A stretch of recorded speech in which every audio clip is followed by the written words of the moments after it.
আমরা বিজেপিকে চ্যালেঞ্জ করছি। আমরা যেমন 24-এর আগে বলেছিলাম, প্রধানমন্ত্রী সেখানে বলেছিল 1000 करोड़ रुपया दिया है आपके लिए, दीदी का सरकार वो पैसा आप तक पहुंचने नहीं देता है।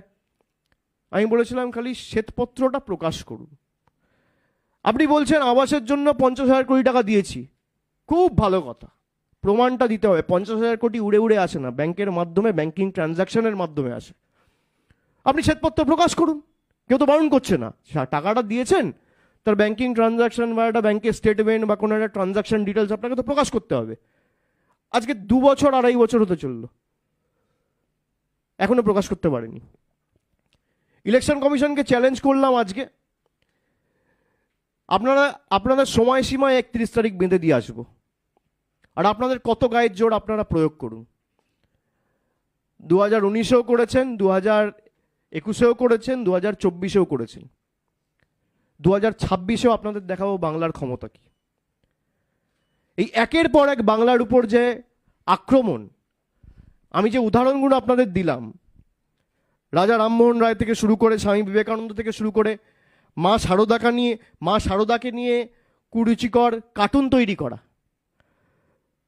প্রজাতন্ত্র দিবসে নেতাজি সুভাষচন্দ্র বসুর ট্যাবলো বাতিল করা, সেখান থেকে মা দুর্গার বংশ পরিচয় নিয়ে প্রশ্ন তোলা, এগুলো তো বাংলার মানুষ ভুলে যায়নি।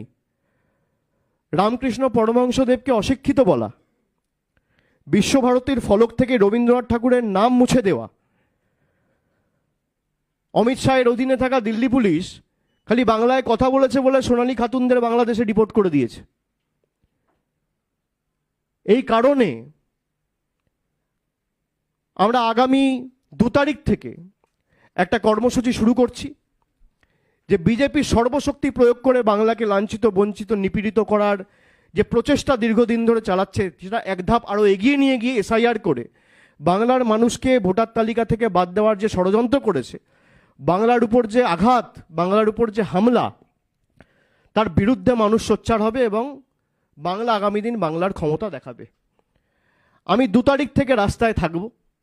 আমি বলেছিলাম 28 তারিখ যে যখন এসআইআর হবে, এসআইআর চলাকালীন আমার রাস্তায় মানুষের সাথে দেখা হবে। যেহেতু বাড়ি বাড়ি গিয়ে বিএলও টুরা সবাই ব্যস্ত ছিল, আমরা আলাদা করে কোনো কর্মসূচি নিইনি। কিন্তু আপনি যদি আপনার পলিটিক্যাল এজেন্ডাকে সার্ভ করার জন্য ইলেকশন কমিশনের মতো ইনস্টিটিউশনকে বিক্রি করে দেন বিজেপির পায়ে, তাহলে বাংলার মানুষ বা তৃণমূল কংগ্রেস কিন্তু ছেড়ে কথা বলবে না। এবং আপনার কত ক্ষমতা, আপনি নির্বাচনে লড়ে মানুষের সামনে যখন যাবেন, মানুষের আদালতে মানুষ প্রমাণ করবে যে আগামী দিন মানুষ কার সাথে আছে।